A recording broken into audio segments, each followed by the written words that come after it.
Bom,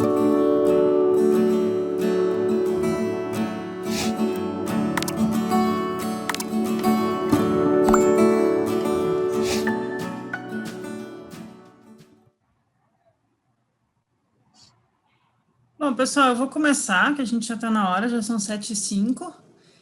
Antes da gente continuar, dar uns avisos. Hoje a gente termina a introdução do capítulo da Elaine Pagels. O livro dela, ele é muito bom, então eu acho que eu não quis, assim, cortar muito, resumir muito, não trouxe o capítulo inteiro, né, eu fiz um recorte meu, mas eu trouxe bastante, assim, do capítulo, que eu acho que ela pega em pontos muito importantes. O estudo da Elaine Pagels é um estudo essencial para quem está interessado nos evangelhos gnósticos, no gnosticismo, né? Por isso que a gente está seguindo. Hoje a gente termina a introdução. Aí, na semana que vem, a gente vai fazer o primeiro capítulo, que é sobre a ressurreição. E aí ela vai questionar se a ressurreição se deu em carne ou se é simbólico, vai entrar nessa parte das heresias, né? E ela traz alguns trechos de alguns dos textos gnósticos. Como no livro da Gnoses de João tem um capítulo, tem um texto da Cruz de Luz, né, que também fala sobre a ressurreição, a crucificação como algo simbólico. Eu vou ver se eu também trago um complemento, né? Vamos ver se o tempo dá. Mas vamos entrar aqui voltar para a Elaine Pagels. A gente estava vendo, não sei se semana passada alguém que está aqui não perdeu, está lá no YouTube, o nosso encontro da semana passada. A gente estava vendo que a Elaine Pagels está contando como é que foi a descoberta dos 52 textos de Nag Hammadi, né? E ela enfatiza muito a questão de que a publicação e o acesso aos textos foi muito dificultada, né? Então a gente estava no meio dessa discussão, né? Desde a descoberta pelo camponês egípcio, lá nessas montanhas aí da foto, em Jabal Tarif, aí ele vende no mercado negro, vai para o museu, aí vai para os Estados Unidos, aí faltam umas páginas, aí um egiptólogo consegue acesso, tudo muito difícil, muito dificultado.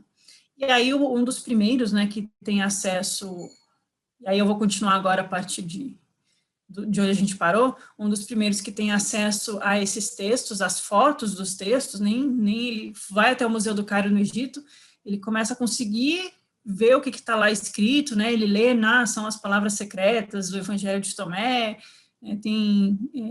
falando de Jesus e Madalena, coisas que chamaram muita atenção. E aí ele fala o que ele está lendo ali, porque ele sabe ler copto, e o diretor do museu decide que não vai permitir deixar que os manuscritos saiam do Egito. E aí, o que acontece? Olha só que interessante. O Jean Doré, que é amigo do Gilles Quispel, ele começa a tentar trabalhar com esses textos descobertos durante os ataques aéreos, os bombardeios, ali em 1948. E ele está tentando trabalhar para publicar os manuscritos do Códice 3, né? E a gente tem aí uma reconstrução digital de como seriam os códices quando eles eram novinhos, né? Eu achei muito bonita essa reconstrução que fizeram. E aí, o ministro da Educação, ele negocia a compra da coleção para o museu. Então, fica aquela coisa assim, o museu quer comprar, não, é do governo egípcio, não, tem gente querendo comprar independente, vamos dar o dinheiro para isso. Fica uma briga. E aí, o Tano, ele tenta impedir que o governo interferisse e diz que esse manuscrito do Códice 3, ele tem dono já, né, que pertencia a uma mulher cujo nome era Datari, que era uma colecionadora italiana que vivia no Egito, no Cairo. Só que aí, era dela, de fato, ela tinha dado um dinheiro para ter acesso a esse manuscrito, né, comprou de alguma forma, e aí, em 10 de junho de 1949, ela leu no jornal francês no Cairo a seguinte notícia: a aquisição desses preciosos documentos pelo governo egípcio está em andamento. E aí ela, como assim? O governo está comprando? Mas e o meu? Né? Ela ficou preocupada. E aí, segundo os especialistas, diz a notícia, trata-se, olha que interessante, saiu no jornal, em francês, lá no Cairo, né? Segundo os especialistas, trata-se de uma das mais extraordinárias descobertas preservadas até o presente sob solo egípcio, ultrapassando em interesse científico descobertas espetaculares como a tumba de Tutancâmon.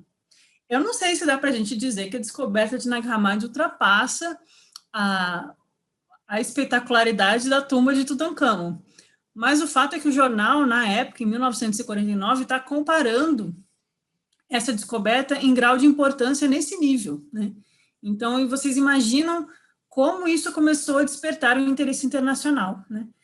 E aí, em 52, o governo egípcio nacionaliza a coleção, eles continuam disputando a posse, né? E os funcionários ligados ao governo confiscam os códices, empacotados em uma mala selada, e não pagam nada à senhora Datária, ou seja, foram até a casa dela, bateram na porta e confiscam os códices que ela tinha comprado, não dão dinheiro nenhum para ela e falam, agora é do governo. E isso já faz, então, 7 anos que foram descobertos e a gente ainda não tem nenhuma tradução. Ninguém pôde ler eles na íntegra. A senhora Datário, ela tenta retaliar com o processo legal, ela tenta reaver o códice que ela tinha comprado, e ela não conseguiu nada. A única coisa que ela conseguiu foi retardar a pesquisa por mais 3 anos. Então, já haviam se passado 10 anos da descoberta, e todos esses trâmites legais e essas brigas de disputa de posse só foram atrasando e dificultando mais ainda o acesso. Ela perdeu a ação, e só que o governo ele não conseguiu confiscar a parte do Códice 1. E aí, em 49, esse Albert Eid, que era o dono do Códice 1, ele, preocupado com a intervenção do governo egípcio, ele vai para os Estados Unidos. E aí ele consegue contrabandear os manuscritos para fora do Egito. Parece a história de filme, né? Ele teve que pegar esse material super delicado e contrabandear junto com uma coleção de itens exportáveis. E aí ele oferece para compradores, ou seja, o interesse não é no conhecimento deles, né? Ele está tentando vender as coisas. E aí ele ofereceu aos compradores por até $22.000. Porém, como um possível comprador recusou, com medo de que a venda desagradasse o governo egípcio, o Eid, ele voltou para a Bélgica, ele era esse colecionador belga, né? Desapontado, e guardou os códices num cofre. Aí o governo egípcio retalia e denuncia ele por contrabando de antiguidades, ficou sabendo que ele levou os códices embora. Só que ele morreu no momento da condenação. A corte egípcia impôs uma multa de 6.000 libras ao espólio para a viúva.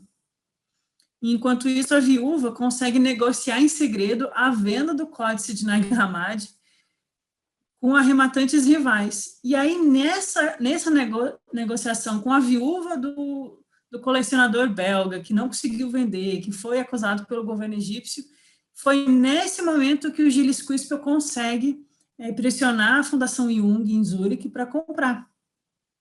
E aí, quando ele é questionado, ele fala, eu não sabia que a exportação e venda era ilegal. Ele dá uma de João sem braços. Assim. E aí, eles contam como é que eles conseguiram chegar, eles foram de trem pela Bélgica até Zurique, né? E conseguiram chegar em Zurique de trem, mas aí teve que passar pela alfândega, e foi complicado. E aí tem essa cena que a Elaine Pagels descreve. A Elaine Pagels conheceu o Quispel, né? Então, tudo isso ela está relatando de primeira mão, de pessoas que ela conheceu, que ela ouviu, ela teve acesso a tudo isso. Então, ele conta que ele estendeu o braço e entregou um cheque de 30.000 francos suíços. E o outro homem, carregando os códices, deu 50 papiros para ele, né? Foi assim, aquela troca numa estação de trem, uma coisa assim meio na sordina. E aí ela questiona como eles passaram, né, pela fronteira sem complicações. Não era um pacote simples de esconder, era um pacote delicado, um pacote que levantava curiosidade, né? E aí ela conta que o homem que estava carregando os pacotes precisou ser honesto. Quando o oficial da alfândega perguntou o que tem nesse pacote, ele falou, tem um antigo manuscrito. E aí, ele, falando a verdade, o oficial da alfândega ficou desinteressado e deixou ele passar. E foi assim que o Instituto Jung conseguiu o primeiro códice dos 13 de Nag Hammadi. O Jung estava fazendo aniversário de 80 anos e a desculpa foi que foi um presente para ele, né?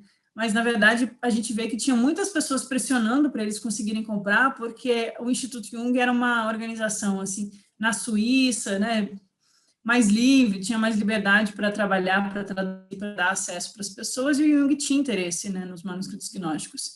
Então, foi bem providencial.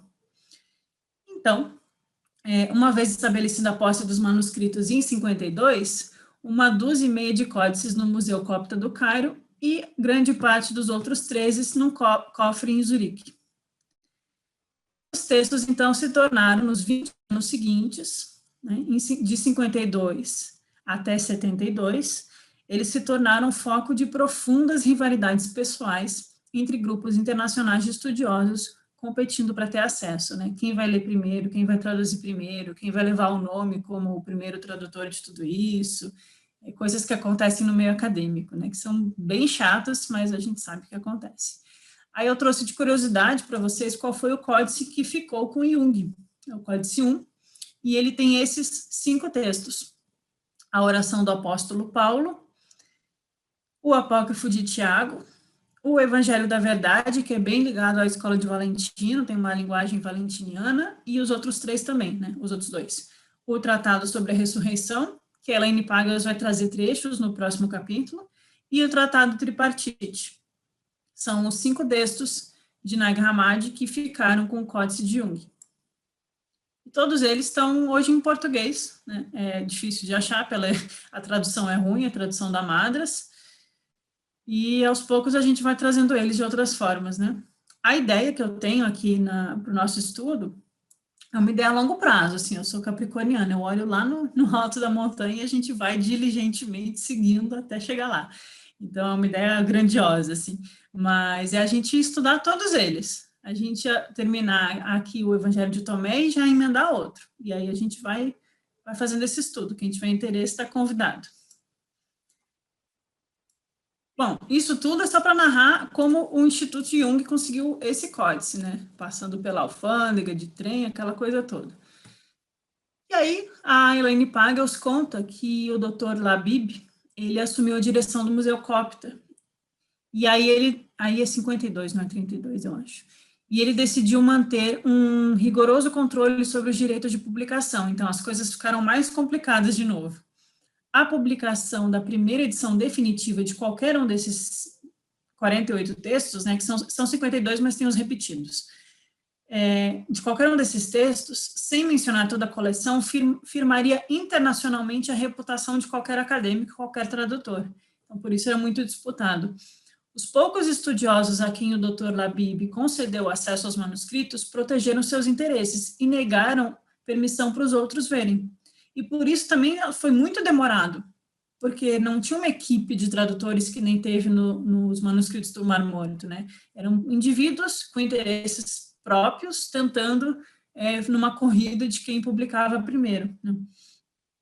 E aí, em 1961, o diretor-geral da Unesco, alertado por estudiosos franceses sobre a descoberta, estimulou a publicação de toda a descoberta e propôs a instituição de um comitê internacional para implementar o projeto do arqueólogo escandinavo Torgny Savge Soderberg. Eles queriam fazer um comitê internacional para decidir, vamos publicar tudo, mas vamos publicar isso junto com o comitê, né, junto com o diretor da Unesco, incentivando, a coisa começou a ficar grande. E aí esse escandinavo, Soderberg, escreve para a Unesco, em seu próprio nome e de outros estudiosos, exigindo a intervenção da Unesco, né? Mais gente queria saber, mais gente queria ter acesso, né? Não pode restringir aos poucos.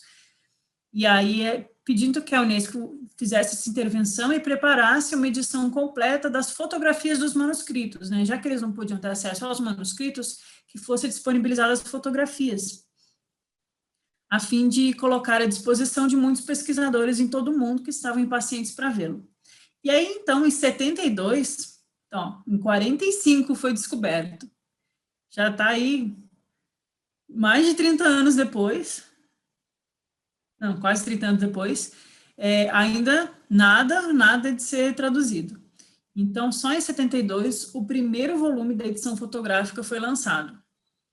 E aí, entre 72 e 77, 9 outros volumes se seguiram. Não foi tudo de uma vez, eles foram mandando as fotografias e publicando.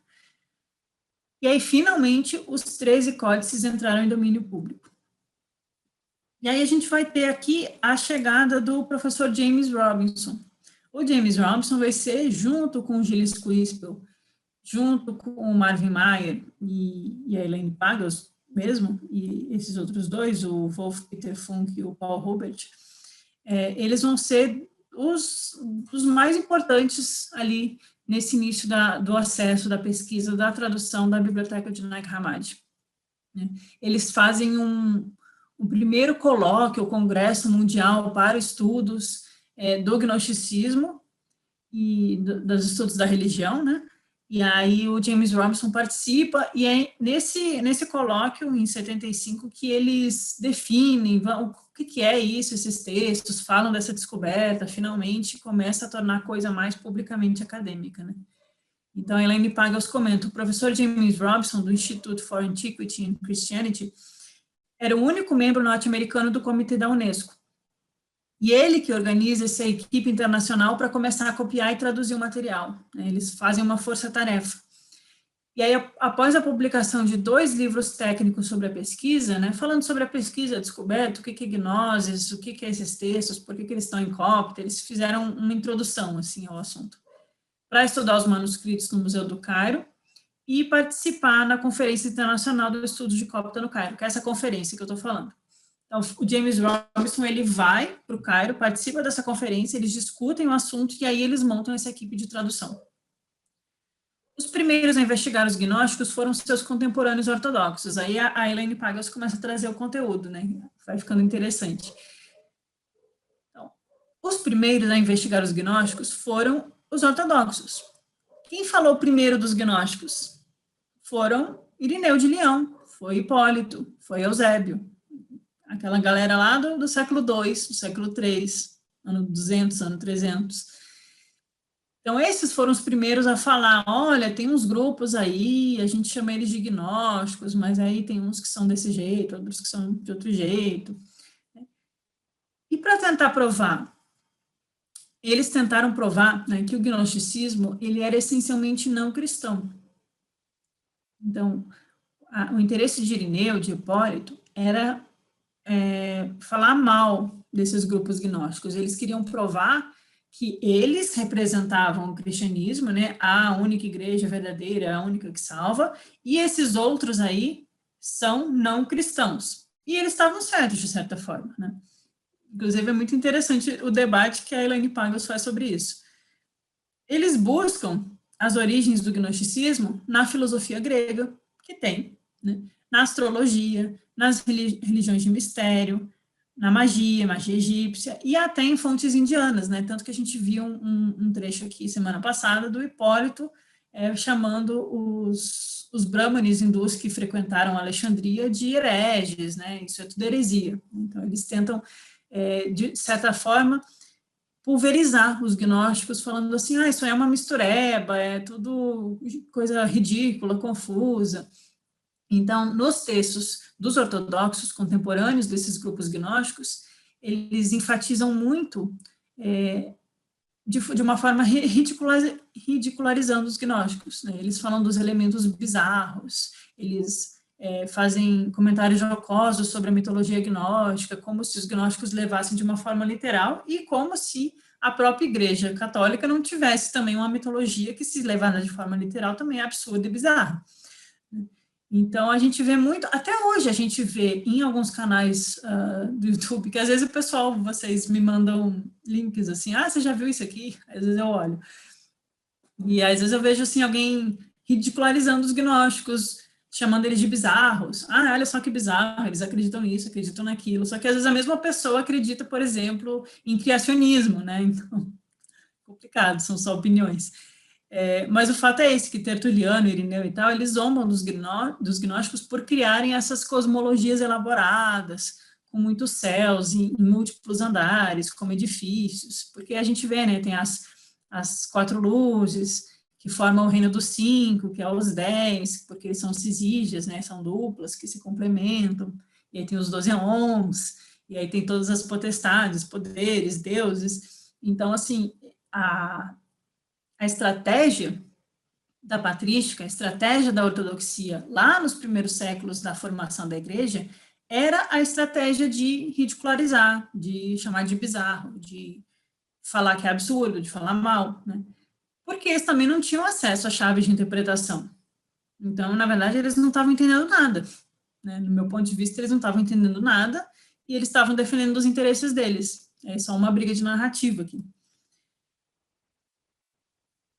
E a Elaine Pagels continua, no final do século XIX, a descoberta de poucas fontes gnósticas originais descritas anteriormente inspirou novas pesquisas entre os estudiosos. Então, eu já comentei antes, assim, mas só para a gente lembrar, no final do século XVIII e depois no XIX, com duas descobertas, a gente tem três grandes descobertas importantes. A gente tem a descoberta do Códice de Bruce, que também foi no Egito, e no Códice de Bruce a gente tem o Apocalipse sem título, que na verdade está faltando a primeira página do Códice, então ninguém sabe o título, por isso que foi chamado assim. Mas é um apocalipse no sentido de ser uma revelação desses planos divinos superiores, é um texto que parece muito com o apócrifo de João, ele fala das luzes, fala dos eons, fala desse pai desconhecido, desse pai eterno desconhecido, e dos dois livros de Eo. Esse é o Códice de Bruce.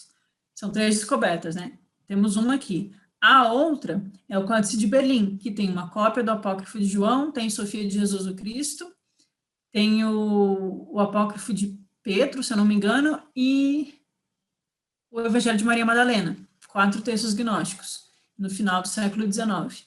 E tem o Códice de Asquio, que é o texto de Pis Sofia, que é conhecido de muitos. Então, essas três descobertas já estavam começando a fazer os estudiosos terem um interesse nisso. Por isso que, quando foi descoberto o Nag Hammadi, já tinha gente que sabia ler copto, já tinha gente que sabia do que tratava a maioria desses textos e era capaz de identificar como parte da mesma coleção. Então, é um movimento coincidente e interessante, assim, parece que as coisas vão se encaixando com o tempo, né? Eu sinto isso. Então, a Elaine Pagels, ela comenta que teve um grande historiador, o Adolf von Harnack, cuja pesquisa, porque eles começam a discutir quem eram os gnósticos, o que são os gnósticos, né? Então, o Harnack, ele se baseava principalmente nos padres da igreja. Então, ele via o gnosticismo como heresia cristã. Então, ele colocava o cristianismo como a ideia corrente principal e aquilo que se diferenciava era a heresia cristã. Hoje em dia, a gente já tem outros debates. Hoje em dia, a gente já tem gente que enxerga essa pluralidade e percebe que o que a gente chama de cristianismo foi só uma das opções dentre tudo que tinha naquela época, a que venceu politicamente, né? Mas que o chamar de heresia cristã é colocar o gnosticismo na dependência do cristianismo. Mas o gnosticismo, ele existiu antes da formação da igreja, então a gente às vezes precisa olhar para ele com outros olhos também. Tem muitas discussões interessantes sobre isso, né? E aí, em 94, em 1894, né, 150 anos atrás quase, o Harnack escreveu que os gnósticos, ao interpretar a doutrina cristã nos termos de filosofia grega, eles tornaram-se, de certa forma, os primeiros teólogos cristãos. E ele chama isso de helenização aguda do cristianismo. Eu achei muito interessante, porque mesmo que a intenção do Harnack seja chamar os gnósticos de hereges, né, do ponto de vista dele, ele está evidenciando como o gnosticismo tem fortes elementos de helenização, e ao mesmo tempo ele está dizendo que os gnósticos são os primeiros teólogos cristãos, ou seja, eram pessoas que questionavam, que elaboravam pensamento, que traziam uma forma de ensinamento, né? E por que helenização aguda? Porque a gente vai ver, e isso a gente vê no Evangelho de João, no Novo Testamento, né? Uma forte influência do pensamento grego na formação do cristianismo, mesmo antes do neoplatonismo, porque a gente sabe que o neoplatonismo vai influenciar depois Agostinho e etc., e vai influenciar o cristianismo. Mas mesmo antes, tem influência forte de Platão, a questão do demiurgo, né? Os gnósticos usam a ideia da alma tripartite de Platão, eles falam do demiurgo, mas a interpretação deles de demiurgo é diferente da que Platão está trazendo, mas a gente encontra esses equivalentes com o mundo das ideias, com o sumum bem, né? O sumum bono, o bem e o belo. Então, de fato, tem elementos de estoicismo e de platonismo muito forte no gnosticismo. E aí, para mim, isso é só um mérito. Talvez outros vejam isso como algo demérito, como uma mistureba, mas o fato de estar misturado, de certa forma, com a filosofia grega e com o mundo helênico, para mim, é só mostra como os gnósticos estavam em busca de uma sabedoria, né? Não estou digredindo muito aqui. E aí a Elaine Pagels continua. O estudioso britânico Arthur Darby Nock, ele concorda com Adolf von Harnack e diz que o gnosticismo era uma espécie de platonismo fora de controle. Aí eu achei divertidíssimo. Então, no começo do século XX, o Wilhelm Bosset, que é um estudioso do Novo Testamento, ele vai buscar fontes do gnosticismo na antiga Babilônia e na Pérsia. Esses trechos da Pagels é para mostrar como eles são diversos, né? Como tem muita coisa no gnosticismo, como não é algo uniforme e congelado no tempo e fechado a um único grupo ou uma única região, né? Então, eles começam a buscar, é helênico, é filosofia, tem elementos de cristianismo? Tem. Aí tem um outro que vai lá buscar na Babilônia, na Pérsia. E aí esse estudioso, ele acha que o gnosticismo é um movimento pré-cristão, com raízes próprias, que passa pelo cristianismo e usa elementos, depois inclui, né, a figura de Jesus como um de seus instrutores e cita discípulos, mas que nem todos os grupos gnósticos vão se identificar dessa forma, né? Então, deve ser entendido o quê? O gnosticismo deve ser entendido em seus próprios termos, e não como um subproduto do cristianismo.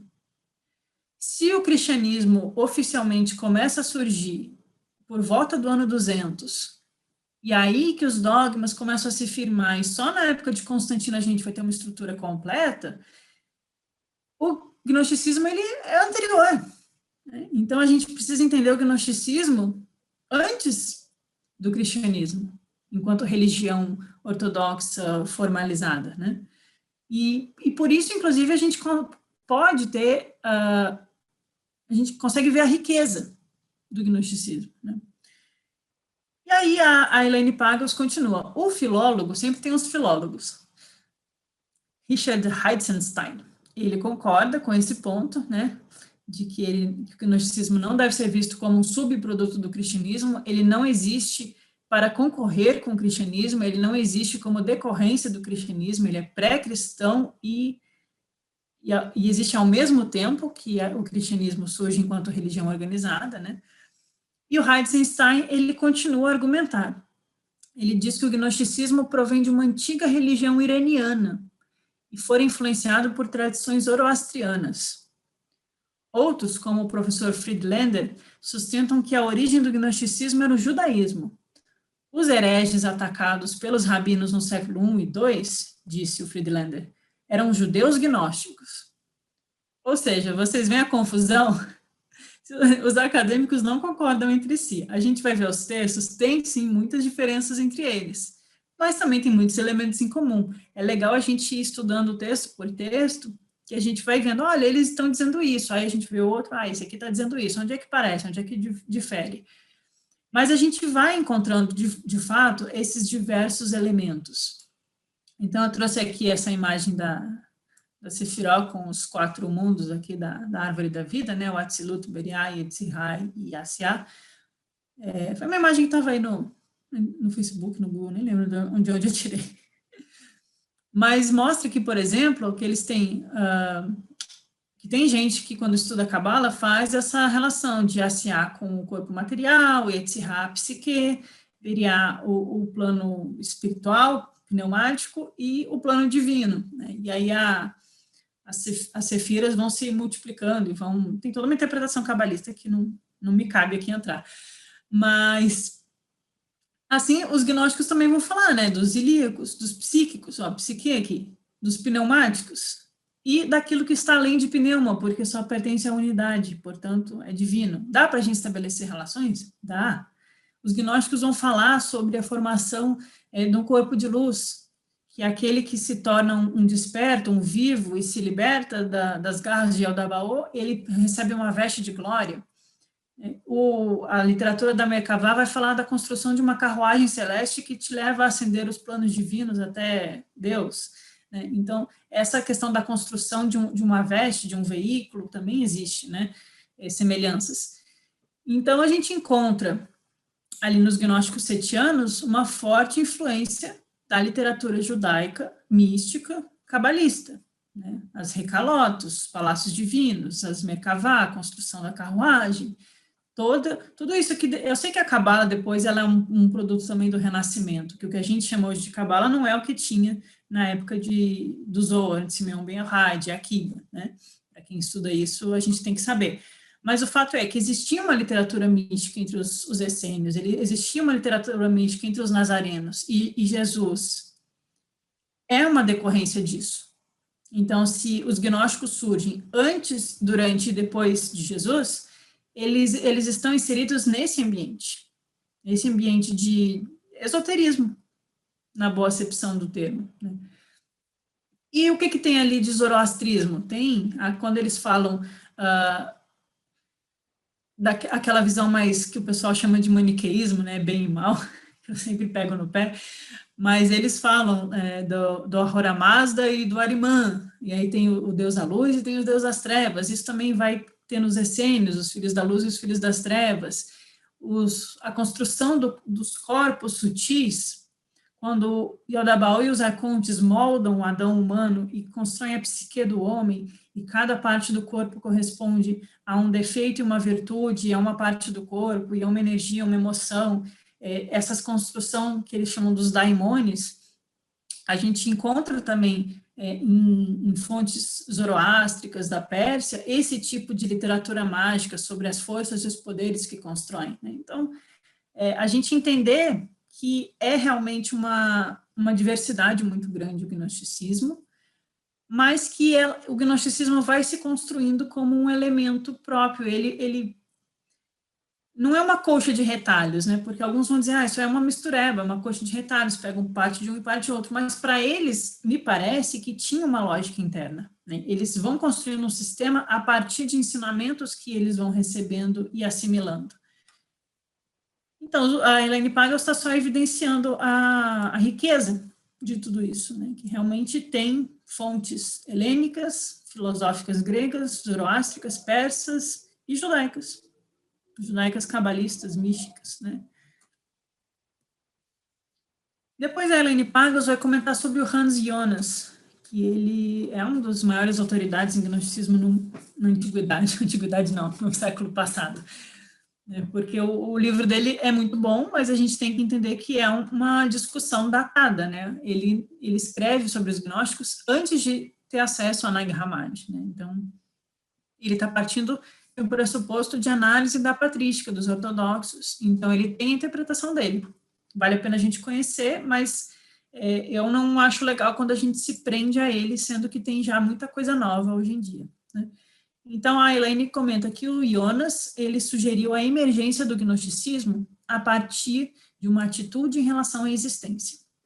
Aí aqui a gente entra no existencialismo dos gnósticos, né?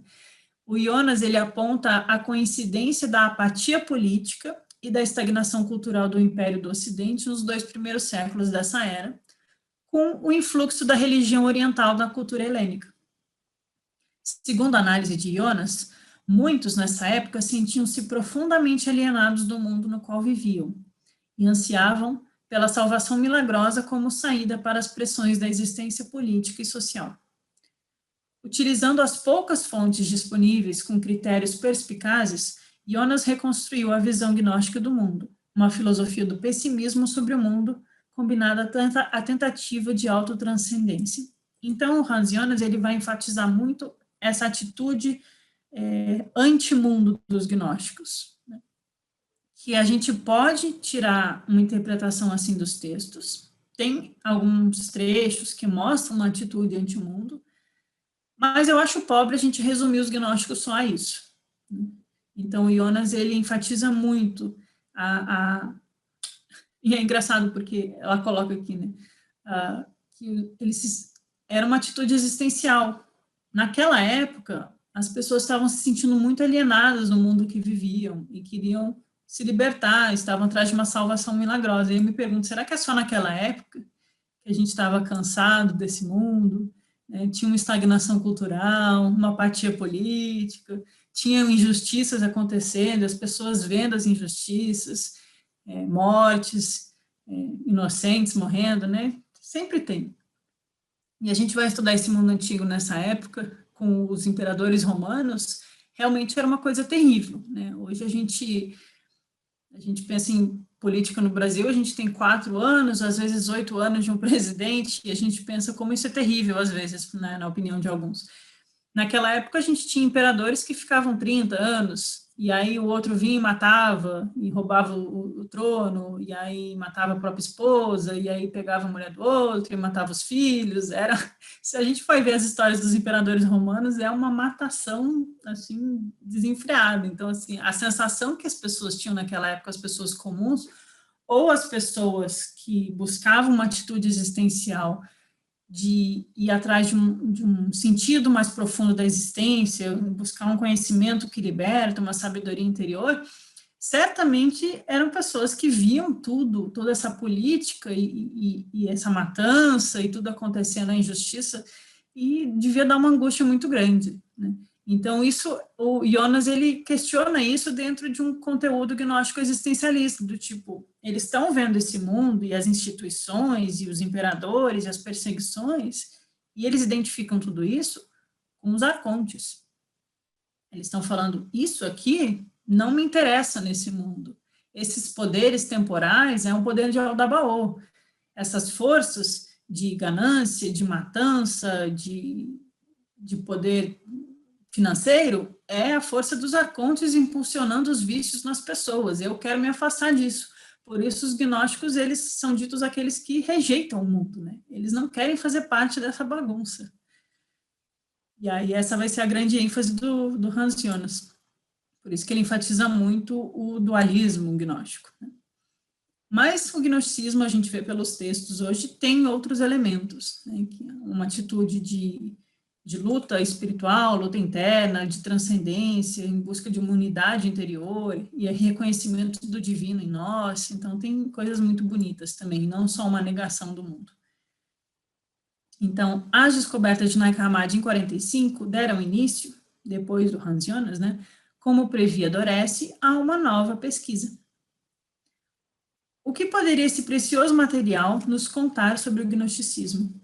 A abundância dos textos e a diversidade, que dificulta a generalização e ainda mais o consenso, em razão disso, desculpa, o texto foi quebrado. Em razão disso, a maioria dos estudiosos hoje concorda que o que chamamos de gnosticismo era um movimento bastante difundido, cujas fontes provinham de diversas tradições, e alguns textos descrevem os céus múltiplos, alguns com senhas mágicas. No Apocalipse de Paulo, o Paulo precisa saber o nome do arconte. Isso é uma coisa bem cabalista, inclusive. Tem que saber o nome do arconte para tirar a força desse arconte, porque é um nome secreto, e aí você consegue passar pelo portal dele e ascender ao próximo céu, né? O Apocalipse de Paulo é uma experiência mística de ascensão aos 7 céus. E no último céu está quem? O Demiurgo, tá? O Yaldabaoth.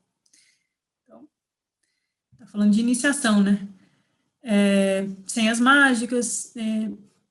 E aí os pais da igreja, diz Elaine Pagels, que são críticos do gnosticismo, queriam conduzir os estudiosos na interpretação de tudo isso, falando, olha como é esquisito, olha como é bizarro. Mas muitos outros textos, para nossa surpresa, não têm esse tipo de coisa.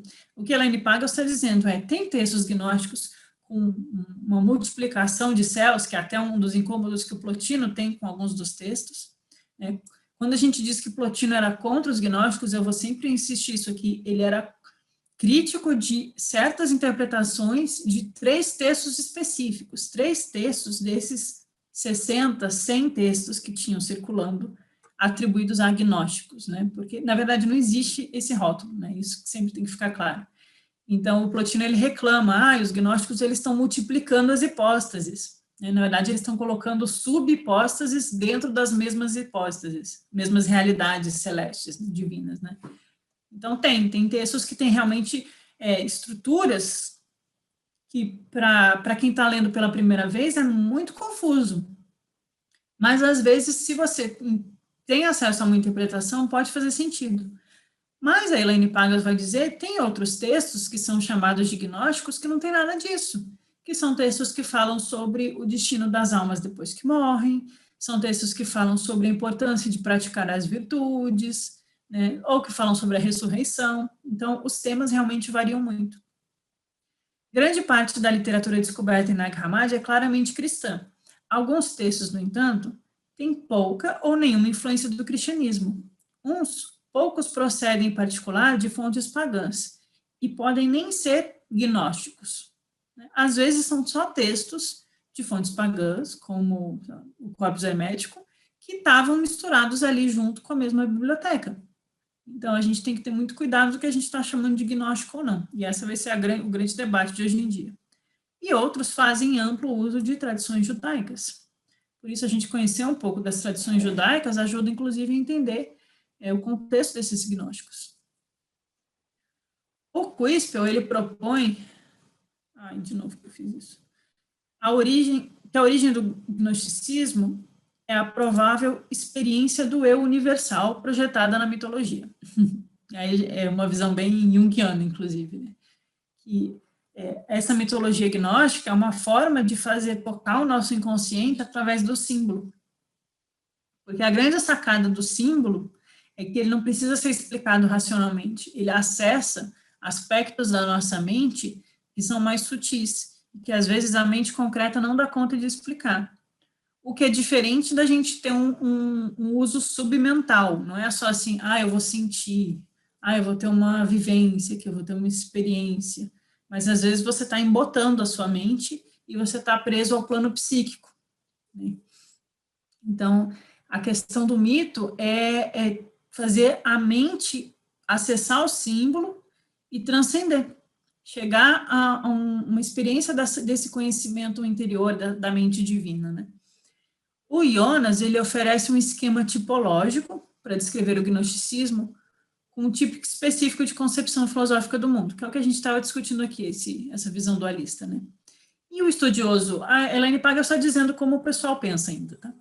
O estudioso britânico Dodds caracteriza o gnosticismo como um movimento cuja escrita provinha da experiência mística. Então, há um quê de experiência muito profundo nesses textos gnósticos, né? O Gershom Scholem, que é um eminente professor de misticismo judaico da Universidade Hebraica em Jerusalém, e os livros dele são muito bons, assim, para essa área de misticismo judaico mesmo. Ele concorda com Dodds que o gnosticismo envolve a especulação mística e prática. Quando a gente fala de mística, a gente não está falando de cristais de quartzo, incenso aromático com gnomos, e nem de abrir chakras, e nem essas coisas. A gente está falando de mística que vem de mysterium, né? Mystikos, em grego. Então, é tudo aquilo que é oculto em nós, que é simbólico, que leva a uma experiência do mistério interior, né? Das escolas de mistério, toda aquela questão das iniciações, inclusive. Então, místico é uma coisa profunda, uma experiência interior. Não tem a ver com sentir coisas ou ver coisas, né? Selecionei em especial, a Pagel dizendo, as fontes gnósticas cristãs como base para esse livro. Ou seja, no livro dela, ela está discutindo mais a relação do gnosticismo com o debate da igreja cristã, né? Pretendo mostrar aqui como as formas gnósticas de cristianismo interagem com a ortodoxia e o que isso nos diz sobre as origens do cristianismo, sem considerar a questão sobre as origens do gnosticismo. Os 52 escritos descobertos em Nag Hammadi permitem apenas vislumbrar a complexidade do início do cristianismo. Começamos agora a perceber que o cristianismo e o que a gente identifica como tradição cristã representa, na verdade, apenas uma pequena seleção de fontes específicas escolhidas entre dezenas de outras. E quem fez essa seleção? Quem definiu para a gente o que é cristianismo e o que não é? E por que razões? E por que os outros escritos foram excluídos e proibidos e atacados como heresia? E o que torna eles tão perigosos? Agora, pela primeira vez, temos a oportunidade de conhecer a primeira heresia cristã. E pela primeira vez, os hereges podem falar por si mesmos. Como vocês podem ver, eu gosto muito do tom da Pagels, né? É o mesmo tom da Karen King e outros. O cristianismo ortodoxo, como definido pelo credo apostólico, contém ideias que nos poderiam parecer estranhas até hoje. Porque às vezes falam, né? Esses gnósticos são muito estranhos. Mas eles são estranhos mesmo, ou é porque a gente está acostumado com um outro tipo de estranheza? Por quanto tempo a gente, até hoje, muitos acreditam, né, que o mundo foi criado em 7 dias, que tinha um paraíso, e tinha um homem e uma mulher, e aí tinha uma serpente que deu um fruto, que nem a maçã, não sei porque ficou no nosso imaginário popular que é a maçã, porque não tem essa palavra escrita lá. Enfim, a gente acredita em um monte de coisa. A gente acredita numa virgem dando à luz, uma concepção imaculada, a gente acredita num homem levantando num corpo que morreu depois de 3 dias. A gente não, né? Muitas pessoas acreditam. E eu não falo isso aqui para ofender ninguém, tá? Eu não sei se tem pessoas aqui que acreditam nisso. Não quero ofender de verdade, mas eu acho importante a gente questionar. Porque a forma como a gente acredita nesse ensinamento define a nossa atitude existencial no mundo, né? Como a gente leva as nossas relações pessoais, como a gente pratica a nossa fé, né? Ou como a gente acha que vai se libertar ou não do sofrimento, depende da vida, o que a gente está buscando. Mas isso influenciou o nosso mundo ocidental, né? Essas crenças fizeram as pessoas serem perseguidas, mortas, queimadas em fogueiras, os textos destruídos, o acesso à filosofia dificultado. Então, vamos questionar isso agora, já que hoje a gente tem a liberdade. Então, a Elaine Pagels diz, o credo cristão, por exemplo, requer que os cristãos confessem ser Deus perfeitamente bom, e ainda que criou um mundo que inclui dor, injustiça e morte. Então, vamos questionar isso. Como que a gente lida com essas contradições? O credo cristão requer que fala de Jesus nasceu de uma virgem e depois foi executado por ordem do procurador romano Pôncio Pilatos e ressurgiu na sepultura no 3º dia. Os gnósticos não falam disso. Não tem Pôncio Pilatos em nenhum texto gnóstico. Não tem coroa de espinhos em nenhum texto gnóstico. Como é que a gente vai lidar com isso? A gente vai ter que revisitar todas as nossas crenças, desconstruir tudo que a gente fez na catequese, ou não fez, né? Porque nem todo mundo aqui nasceu em família católica, ou protestante, não sei. Então, a Pagels pergunta por que o consenso das igrejas cristãs não só aceitou essas concepções surpreendentes, mas fez delas a única forma de verdadeira doutrina cristã. Segundo a tradição narrada por historiadores, os ortodoxos teriam contestado as concepções gnósticas por razões religiosas e filosóficas. Com certeza o fizeram. Contudo, a pesquisa nas fontes gnósticas recém-descobertas sugere outra dimensão da controvérsia. Indica que debates religiosos, questões sobre a natureza de Deus, a natureza do Cristo, se Cristo é uma pessoa ou não, se é um princípio divino em nós ou não, se precisa acreditar que morreu para nos salvar, ou se nós podemos aprender a nos tornar como ele, isso faz a gente ter uma atitude muito diferente, né? Se isso possui, ao mesmo tempo, implicações políticas e sociais cruciais para o desenvolvimento do cristianismo como religião institucional. Porque se você acredita que o reino de Deus está dentro de vós, você não precisa pedir que as igrejas abram no meio de uma pandemia para você ter uma experiência de comunhão com Deus. Complicado. E você não precisa pagar dízimo. E aí, como é que faz? Então, a Elaine Pagels levanta tudo isso. Em termos mais simples, ela continua, ideias com implicações contrárias a esse desenvolvimento foram rotuladas de hereges, e as ideias que sustentam de forma implícita se tornam ortodoxas, ou seja, foi um grupo de ideias que foram aceitas como isso aqui a gente quer ter como nosso, isso aqui a gente não quer. Não quer dizer que um está certo e o outro está errado, né? Não quer dizer que a gente tem que descartar aquilo que eles descartaram 1.800 anos atrás. Problema deles, ignorância deles. Ao investigar os textos de Nag Hammadi e as fontes conhecidas por mais de 1000 anos pela tradição ortodoxa, podemos ver como política e religião coincidem no desenvolvimento do cristianismo. Vemos, por exemplo, as implicações políticas de doutrinas ortodoxas, tais como a ressurreição do corpo, e como a concepção gnóstica sustenta implicações opostas. No próximo, como seria o nosso mundo se a gente tivesse tido um gnosticismo livre, sem uma igreja dominando o que a gente precisa acreditar? Será que seria diferente? Espero que sim, mas a gente não sabe. No processo, podemos ganhar hoje, né, uma nova e surpreendente perspectiva sobre as origens do cristianismo. E aqui eu termino essa é só a introdução da Elaine Pagels. Ela joga o debate, né, a provocação dela, e aí a gente vem discutir semana que vem a ressurreição, se é acontecimento histórico ou símbolo. Bom que sobrou um tempinho agora e a gente pode conversar.